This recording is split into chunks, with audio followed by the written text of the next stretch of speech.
আমরা হাসিনা নামের এই দানবকে রক্তশূন্য কইরা মারবো। আর এই রক্তশূন্য করার কাজ শুরু হয়েছে, পলক করজোরে রেমিটেন্স চাওয়া শুরু করছে। এই যে শোনেন, আমাদের সকল প্রবাসী ভাই বোনদের কাছে বিনয়ের সাথে আবারও করজোড়ে অনুরোধ করতে চাই, এই মিথ্যা গুজবে আপনারা কান দিবেন না। আমাদের দেশের সম্পদ, আমাদের সরকারের যত অবকাঠামো, এগুলো কিন্তু আপনাদের রেমিটেন্সের পয়সা, দেশের কৃষক, শ্রমিক, ব্যবসায়ী সকলের ট্যাক্সের পয়সা দিয়ে তৈরি। দেখেছেন কান্নাকাটি শুরু হয়ে গেছে। আমি 2 দিন আগে বলছিলাম যে শেখ মুজিবকে বাপ না ডেকা আপনারে বাপ দেখবে। এডিটর সাহেব দেখেন না সেই অংশটা, শুধু আওয়াজ দিছি তাতে এই অবস্থা। তাইলে শুরু করলে কি হবে বুঝেন, শুরু করে দেন পলক শেখ মুজিবকে ছাইরা আপনারে আব্বু ডাকবে। দেখেছেন 1 সপ্তাহ হয় নাই কান্নাকাটি শুরু হয়ে গেছে। কইতেছে মেট্রো রেল নাকি প্রবাসীদের রেমিটেন্সে তৈরি, রেমিটেন্সের ধস নামিছে। এই দেখেন 6 ভাগের 1 ভাগে নামিছে, আরো নামবে। তো এখন কি করা যায়? এত কান্নাকাটি দেখা আমারই খারাপ লাগতেছে। আমার তো মন নরম, জানেন তো। আমি তো মুশকিলে পড়ে গেলাম। আসেন ওরে আনা সাহায্য করি। 1 নাম্বার সাহায্য হইতেছে যে বাংলাদেশে যে ইন্ডিয়ানরা কাজ করে, ওরা তো $5 বিলিয়ন নিয়ে যায় বছরে। ওইগুলোরে খেদাও, $5 বিলিয়ন পাবে। আর আমাদের দেশে পলামাইগেরও চাকরি হবে। তাতেও যদি না হয়, তাও আমার কাছে বুদ্ধি আছে। কি দেব পলকরে বুদ্ধি? আমার ক্ষুদ্র ভ্রাতার ভগিনীদের পারমিশন নিয়ে নিই। কি বলবো? ওরা পারমিশন দিছে। ওদের বিশ্বাস আছে যে দাদার উপরে একতালা আমার এই ক্ষুদ্র ভ্রাতার ভগিনীদের এই বিশ্বাসের মর্যাদা যেন চিরজীবন দিয়ে যাবে পারি, সেই রহমত কইরেন। আসেন এইবার পলকের রেমিটেন্সের ব্যবস্থা করি। হাসিনার যদি রেমিটেন্স দরকার পড়ে, আঙ্কের কাছে ওর মন্ত্রী, আমলা, পুলিশ প্রধান, র্যাব প্রধান, বিজিবি প্রধান, সেনা প্রধান ও থুকু সোনা প্রধান ওরে পাঠাই দিতে পারে। আমরা প্রবাসীরা আমাদের রেমিটেন্সের টাকাগুলা সব কয়েন বানায় রাখবো, এই যে ইনকা কইরা, হ্যাঁ, এই যে এই সাইজের কয়েন বানায় রাখবো, হ্যাঁ, এই যে এই সাইজের কয়েন বানায় রাখবো। ঠিক আছে। তারপরে হাসিনার মন্ত্রী যেমন ধরেন পলক, আরাফাত, হ্যাঁ, যেই আসুক ও পাশা দিয়া এই কয়েনগুলা ভরে দেব এক এক করে, যতগুলো নিতে পারে আর কি। তারপরে বাংলাদেশে ফিরে গিয়ে রেমিটেন্সের টাকা খালাস করে আবার আসবে, আমরাও কয়েন নিয়ে রেডি থাকবো। হ্যাঁ, আমরা রেমিটেন্স ভরে দেবো, আসবে ভরে দেবো, আসবে ভরে দেবো। আমি নিজে দায়িত্ব নিতে পারি, ডাক্তার তো ভরে দিতে সমস্যা হবে না। অনেকে ঘৃণা টিনা করতে পারে, তো আমার তো সব নাই, ডাক্তার মানুষ তো। শ্রীলঙ্কার প্রবাসীরা কি করেছিল মনে আছে? শ্রীলঙ্কায় ওই যে ক্যাম্প পড়ছিল সরকার, মনে আছে? শ্রীলঙ্কার প্রবাসীরা রেমিটেন্স দেওয়া কমে দিছিল, বন্ধই করে দিছিল। তারপরে এরকম ইকোনমিক একটা ধস নামে, আর জনগণ যায়া প্রেসিডেন্টের প্রাসাদ দখল কইরা নেয়। তো আমরাও একই কাজ করবো।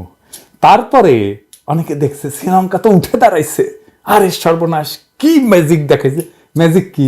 ম্যাজিক আবার এই টাকা পাঠাইছে প্রবাসীরা, শ্রীলঙ্কার প্রবাসীরা টাকা পাঠাইছে, শ্রীলঙ্কা ঘুরে দাঁড়াইছে। দেশের ভবিষ্যৎ কার হাতে? প্রবাসীদের হাতে। মাথায় রাখবেন, রেমিটেন্স এইটা আপনার আসল অস্ত্র। হ্যাঁ, বাঙ্গু সেনাবাহিনী, নটির পোলারা ওদের অস্ত্র দেখাইছে, এবার আমাদের অস্ত্র আমরা দেখাবো। হ্যাঁ, ঠিক আছে, চলুক। এবার আসেন আমরা দেখি কেন আপনি রেমিটেন্স দেবেন না। আসেন কটা ভিডিও দেখি। হ্যাঁ, রায়ের বাজার বুদ্ধিজীবী কবরস্থানে গত শুক্রবার, মানে এই শুক্রবারের আগের শুক্রবার আর কি, গভীর রাত থেকে মঙ্গলবার পর্যন্ত 36টা বেয়ারিশ লাশ দফন করা হয়েছে। এত সংখ্যক বেয়ারিশ লাশ কখনোই দেখেনি ওইখানকার গোরখদকেরা। এটা জানাইছে এই সমস্ত লাশ সোহরাওয়ার্দী মেডিকেল কলেজ হাসপাতাল, ঢাকা মেডিকেল কলেজ হাসপাতাল, মিটফোর্ড থেকে আসছে। প্রত্যেকদিন প্রায় 10-12 জনের লাশ এসছে। দ্বিতীয় ভিডিও দেখি ওই নটিপোলা সেনাবাহিনী নিয়ে, যারা বাংলাদেশের বাজেটের 5.5% নিয়ে যায়। আমাদের স্বাস্থ্যের জন্য কিন্তু এত বরাদ্দ না, আমাদের কৃষির জন্য যা বরাদ্দ, যারা আমাদের খাদ্য যোগায় তাদের জন্যও এই সমান বরাদ্দ। এই সমান বরাদ্দ নিয়ে কি করে তারা? দেশের মানুষের বিরুদ্ধে যুদ্ধ করে। এই নটির পোলাদের আমরা কেন পালবো? এরা কার হাত থেকে দেশকে রক্ষা করবে? ইন্ডিয়ার হাত থেকে বাঁচাবে দেশকে? আমাদের দেশের নিরাপত্তা কার কাছ থেকে বিপদে পড়বে? ইন্ডিয়া তো, যেই দেশের সেনা প্রধান ইন্ডিয়ার রাষ্ট্রপতির কাছে চাকরির নিশ্চয়তা চায়, সেই দেশের সেনাবাহিনী ইন্ডিয়ারে ঠেকাবে? গপ্প। হ্যাঁ, এদের কাজ প্যাট। এরা ইন্ডিয়ার ল্যাসপেন্সার, এরা নটির পোলা, শাহিনের নটির পোলাদের ধরে ফেলবে। এই সেনাবাহিনী থাকবে না, আমরা কেন এই সেনাবাহিনীর পিছনে বাজেটের 5.5% বরাদ্দ রাখবো? এই সেনাবাহিনীর বেতন যেন হাসিনা দিবার না পারে সেই ব্যবস্থা আমরা করব। আর এই সেনাবাহিনী কিভাবে জাতিসংঘের শান্তি মিশনে যায় সেটাও আমরা দেখে নেব। এরা আমাদের সন্তানদের নির্মূল করতে চায়, এদের ক্ষমা নাই। এই নটির পোলাদের যে শাহিনেরা ধরে ফেলবে তাদের আমরা তৈরি, আমরা প্রতিরোধের আগুন জ্বালায় রাখবো। এই লড়াইয়ে আমরা শয়ে শয়ে রক্ত দিছি, 266 জন মারা গেছে, তার তালিকা তৈরি হয়েছে দেখেন। আরো রক্ত দেব। আমাদের চূড়ান্ত মুক্তি আসতে আমাদের এক সাগর রক্ত পাড়ি দিতে হবে। আমাদের গ্রাম, নগর, বন্দর, শহর থেকে কাতারে কাতারে নাইমা আসতে হবে। আমরা নাইমা আসবো, আমরা কোটি কোটি মানুষ আবার নাইমা আসবো। আমরা দেখছি কিভাবে পরাজিত করছে পুলিশ, র্যাব আর বিজিবি রে ছাত্র জনতা। এই গণবিরোধী সেনাবাহিনীকেও পরাজিত করতে হবে। এই যুদ্ধ শুরু হয়েছে, সেই যুদ্ধ থামানোর ক্ষমতা কারো নাই। এইবার দেখেন এই সেনাবাহিনী কোন ভাষায় কথা বলে জনতার সাথে, দেখেন।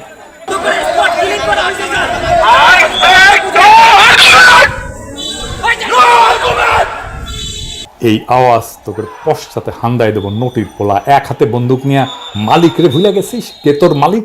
কার টাকায় তোর বেতন হয়? একটা অনির্বাচিত ফ্যাসিস্ট শাসককে রক্ষা করতে গেছিস বান্দিপুর। বাংলাদেশের জনগণের বিরুদ্ধে 2 সময় সেনাবাহিনী গুলি ছুটছে। 1971 পাকিস্তানি সেনাবাহিনী, 2024 হাসিনার সেনাবাহিনী, ইন্ডিয়ার মদতপুষ্ট ইন্ডিয়ার জারস সেনাবাহিনী। আর কোনো ইতিহাস নাই বাংলাদেশে। এবার আসেন আমরা আরেকটা ভিডিও ফুটেজ দেখি, তাহলে বুঝবেন কেন আমাদের আরো মরণপণ লড়াই করা ছাড়া কোনো উপায় নাই। এর পরের বার আমরা আর ভুল করব না। এর পরের বার আমরা এটা মাথায় নিয়ে নামবো যে নটির পোলা সেনাবাহিনী অস্ত্র ত্যাগ করবে। আমাদের এটা হিসাবে নিয়ে মাঠে নামতে হবে। নটির পোলারা পাশের দেশ মায়ানমারের ঘটনা দেখ, কি হেডন সে সেনাবাহিনীর, দুনিয়া উল্টায় ফেলায়, এখন পুরা দেশ দখল করে ফেলছে মুক্তি সেনারা। এই জিনিস ঘটবে বাংলাদেশে। আমার উপরে নটির পোলারা ভয়ানক বেলা হবে। আমার চ্যানেল বন্ধ করে দেওয়ার চেষ্টা করবে, ইউটিউব ফেসবুক বন্ধ করে দেওয়ার চেষ্টা করবে। আমার টেলিগ্রাম চ্যানেলে যুক্ত থাকবেন, আমার কণ্ঠস্বর আপনাদের কাছে পৌঁছাইবেন। এবার দেখেন ফুটেজটা। 19 জুলাই 2024 শুক্রবার বিকাল 4টা রাজধানীর রামপুরা বনশ্রীর মেরাদিয়া বাজারে অবস্থিত রামপুরা থানার পার্শ্ববর্তী নির্মাণাধীন বিল্ডিং এর ঘটনা। ছাত্র গণহত্যার প্রতিবাদে জুম্মার নামাজ শেষে বনশ্রীবাসী বিক্ষোভে খাইতে পড়ে। বনশ্রীর একাংশ রামপুরা ব্রিজের দিকে, আর একাংশ বনশ্রী আইডিয়াল স্কুলের ড্যামরা স্টাফ কোয়ার্টার রোডে, বনশ্রীর শেষ মাথায় মেরাদিয়া বাজারে অবস্থিত রামপুর থানার আগে দক্ষিণ বনশ্রী রোড পর্যন্ত রাস্তায় মিছিল নিয়ে অবস্থান নেয়। এক পর্যায়ে হঠাৎই এপিসি সহ বিজিবি, পুলিশ কোনো প্রকার tear shell, rubber bullet, sound grenade ছাড়ে সরাসরি এলএমজি থেকে চাইনিজ রাইফেল থেকে গুলি করতে শুরু করে। রাস্তায় লুটায় পড়ে নিহত হয় অনেক বিক্ষোভকারী। এমন অবস্থায় স্থানীয় জনগণ আরো ক্ষিপ্ত হইয়া বিজিবি পুলিশকে ধাওয়া দিয়ে বিভিন্ন অলিতে গলিতে ব্যস্ত রেখা 5 দিক দিয়ে রামপুর থানা ঘেরাও করে ফেলে। এক পর্যায়ে মেইন রাস্তা থেকে এপিসি সহ বিজিবি এবং থানার সামনে থেকে পুলিশের মুহুর্মুহু গুলিতে টিকতে না পেরে কয়েকজন কিশোর থানার পাশে মেইন রোড সংলগ্ন একটা নির্মাণাধীন 4তলা ভবনে উঠে পড়ে। এই সেই বিল্ডিং। এক পর্যায়ে বিজেপি পুলিশ থানা এরিয়া কন্ট্রোলে নিলে কয়েকজন পুলিশ ওই ভবনে উঠে যায়। সবাই চলে যেতে পারলেও এই একটা হতভাগ্য কিশোর ওই ভবনে আটকা পড়ে যায়। 4তলার ছাদের সাইড দিয়ে নাইমা সে নিজেকে লুকানোর চেষ্টা করে, কিন্তু তারা দেখে ফেলে 2 পুলিশ রিভলভার দিয়া পর পর 6 রাউন্ড গুলি কইরা ওই কিশোরের মৃত্যু নিশ্চিত করে। দেখেন, এদের বেতন দেওয়ার জন্য রেমিটেন্স পাঠাইবেন, এদের অস্ত্রের গুলির জন্য রেমিটেন্স পাঠাইবেন। গুলি কি দিয়ে কেনা হয়? আপনার আমার রেমিটেন্সের টাকায়, বৈদেশিক মুদ্রায়। এদের এই গুলির জন্য এখন রেমিটেন্স পাঠাবেন, নাকি এটা যেন না খাইতে পেয়ে মরে সেই জন্য রেমিটেন্স বন্ধ করবেন? ছাত্ররা আহ্বান জানাইছে, তাদের কথা আমার পৌঁছায় দেওয়ার কর্তব্য। আপনাদের জন্য তাদের বক্তব্যটা দিতেছে। আমার এটা ব্যাখ্যার কিছু নাই, শুধু আমাদের ভালোবাসার শুভকামনার দোয়া থাকলো। এই জেনারেশন, এই প্রজন্ম হাসিনাকে ছাড়বে না, এই প্রজন্ম মাথা নোয়াবে না। প্রিয় দেশবাসী, আজকে উদ্ভূত পরিস্থিতিতে আপনাদের সামনে আবার হাজির হয়েছি। আপনারা দেখেছেন কিভাবে আমাদের সিনিয়র সমন্বয়ক বৃন্দকে হসপিটাল থেকে অসুস্থ অবস্থায় জিম্মি করে ডিবি কার্যালয়ে নিয়ে যাওয়া হয়েছে এবং সেখানে তাদের উপর কয়েকদিন যাবৎ নির্মম নির্যাতন চালানো হয়েছিল। নির্যাতন করে, অস্ত্রের মুখে জিম্মি করে, ভয় ভীতি দেখিয়ে আজকে ডিবি কার্যালয়ে একটা অমানবিক কাজ করা হয়েছে। সেখানে তাদেরকে বাধ্য করে একটি জোরপূর্বক স্টেটমেন্ট নেওয়া হয়েছে। কিন্তু আমরা তাদের চেহারা দেখে বুঝতে পেরেছি যে এটা তাদের বিবেকের স্টেটমেন্ট নয়। তারা জিম্মি হওয়ার পূর্বে আমাদেরকে নির্দেশনা, সুস্পষ্ট নির্দেশনা দিয়ে গিয়েছিলেন। বলেছিলেন যতক্ষণ পর্যন্ত না সরকারের প্রজ্ঞাপন খেলা বন্ধ হবে, যতক্ষণ পর্যন্ত না এই দেশে এই বৈষম্য বিরোধী ছাত্র আন্দোলন করতে গিয়ে যতজনের রক্ত ঝরেছে তাদের রক্তের ন্যায় বিচার না হবে, যতক্ষণ পর্যন্ত না আটককৃতদের মুক্তি দেওয়া না হবে, যতক্ষণ পর্যন্ত না মিথ্যা মামলাগুলো প্রত্যাহার করা না হবে, ততক্ষণ পর্যন্ত আন্দোলন চালিয়ে যেতে হবে। তারপর থেকে আমরা নিয়মিত কর্মসূচি দিয়ে আন্দোলন চালিয়ে যাচ্ছি। একইভাবে তাদের সেই নির্দেশনার আলোকে এবং তাদেরকে জিম্মি করে এভাবে স্টেটমেন্ট আদায় করার প্রতিবাদে আমরা আগামীকাল বৈষম্য বিরোধী ছাত্র আন্দোলনের পক্ষ থেকে সারা দেশে ছাত্র জনতার বিক্ষোভ কর্মসূচি ঘোষণা করছি। ছাত্র জনতা আগামীকাল সারা দেশে বিক্ষোভ কর্মসূচি পালন করবে এবং এই বিক্ষোভ কর্মসূচি হবে গত যে কোনো আন্দোলনের চেয়ে, আমাদের যে কোনো কর্মসূচির চেয়ে আরো শক্তিশালী কর্মসূচি। ছাত্র সমাজ ঘরে ফিরে নাই, ছাত্র সমাজ এখন রাজপথে আছে এবং দাবি আদায় করে সকলের ন্যায় বিচার নিশ্চিত করে তারা ঘরে ফিরবে ইনশাআল্লাহ। এইবার আসেন হাসিনার একটা নতুন নাটক নিয়ে কথা বলি। আবু সাইদের পরিবারকে ডেকে আনছে হাসিনা, এই গ্রামীণ দরিদ্র মানুষগুলাকে নিশ্চয়ই কোনো লোভ দেখায় আনছে। তারপর তাদের দিয়ে হাসিনা বন্দনা করায় নেবে, কাজ হবে না, লাভ হবে না, কিচ্ছু যায় আসে না। আমরা আবু সাইদের বোনের কান্নাটা দেখি। এডিটর সাহেব একটু দেখান। ভাইয়ের হয় নাই, আমার ভাইয়ের এত মেধা ভাই, আমার ভাই 5-এ বৃত্তি পাইছে, আমার ভাই 8-এ পাইছে, আমার ভাই মেট্রিকে পাইছে, ইন্টারে রংপুর কলেজত ভাই সরকারি কলেজত স্কলারশিপ পাইছে ভাই।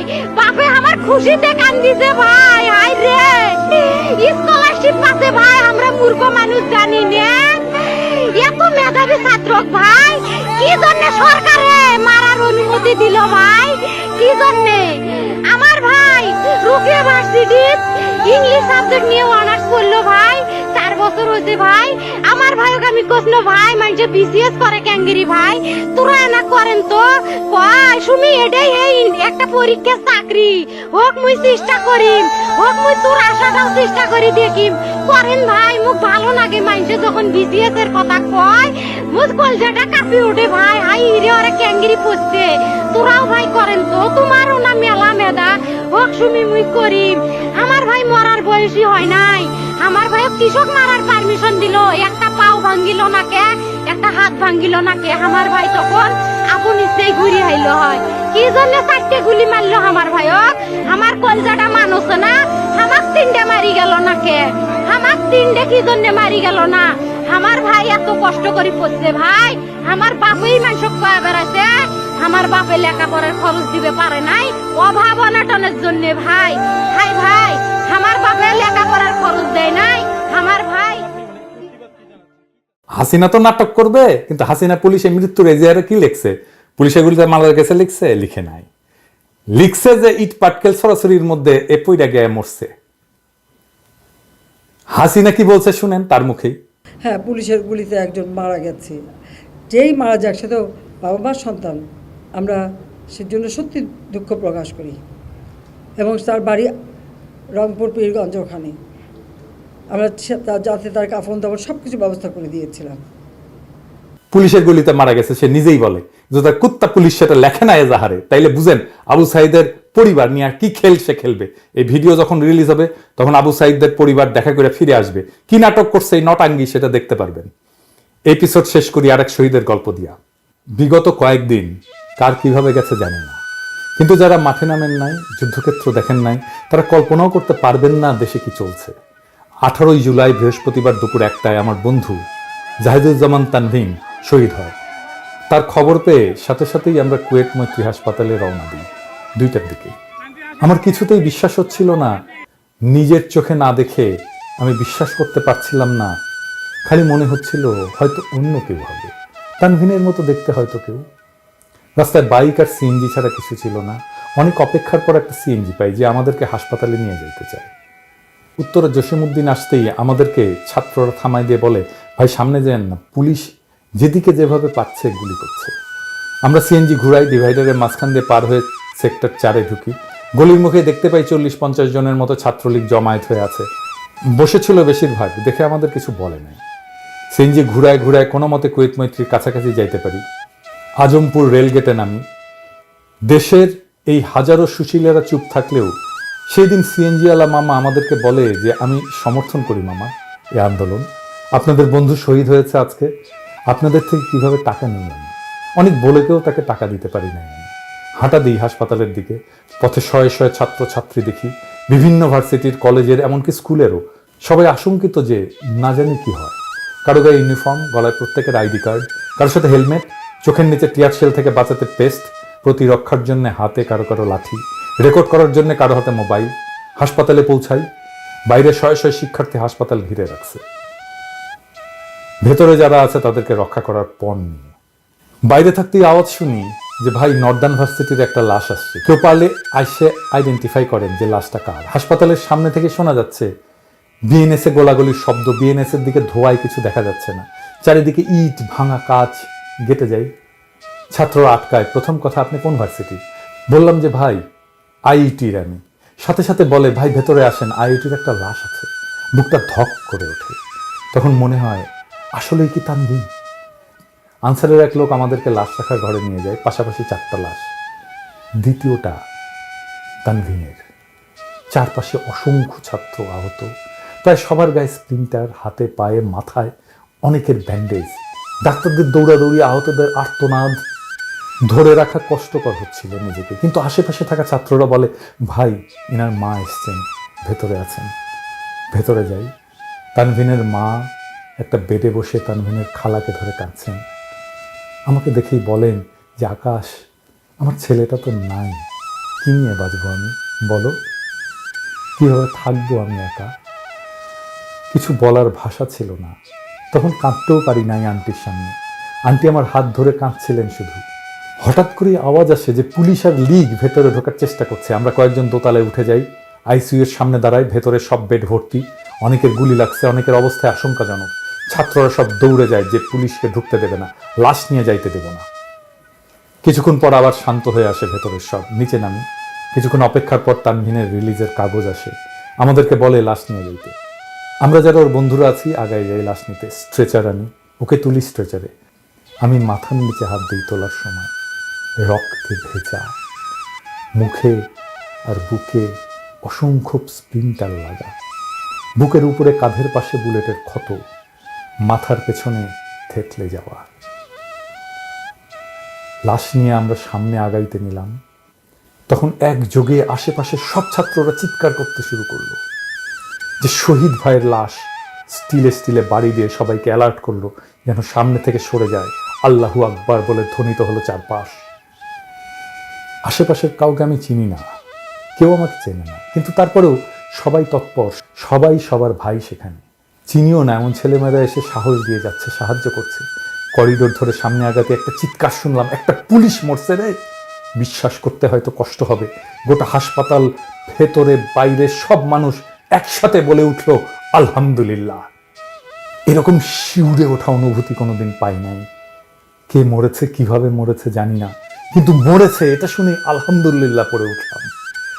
সেই প্রতিটা মানুষ যারা এতটাই অত্যাচারী যে এদের মরার খবর শুনলেই মানুষের মুখ থেকে আলহামদুলিল্লাহ বের হয়ে যায়।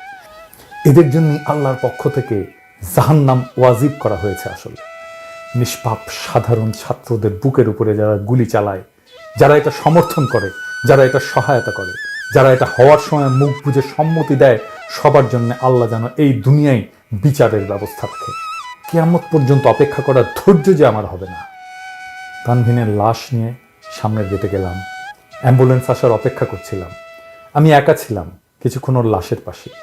চোখগুলো বুজে দিলাম, হাত দুইটা সোজা করলাম। মাথা থেকে রক্ত পড়া থামে নাই ওর। স্ট্রেচার থেকে রক্ত গড়ায়ে নিচে পড়ছে টপ টপ করে। আন্টি নিজের ওড়না দিয়ে বললেন তানভীনকে যেন ঢেকে দিন। অ্যাম্বুলেন্স আসলো, ওকে তোলা হলো। স্ট্রেচার থেকে লাশটা নিয়ে অ্যাম্বুলেন্সের ভেতরে নিল। আন্টি তখন পাগল প্রায়। আন্টি স্ট্রেচার থেকে তানভীনের রক্ত নিয়ে নিজে মেখে চিৎকার করছেন, আমার ছেলে শহীদ, আমার ছেলে শহীদ হয়েছে। এই মুহূর্তটা আমি হয়তো কোনোদিন ভুলতে পারবো না। আজীবন চোখের সামনে আমার এই দৃশ্য আর কানে আন্টির চিৎকার ভাসবে।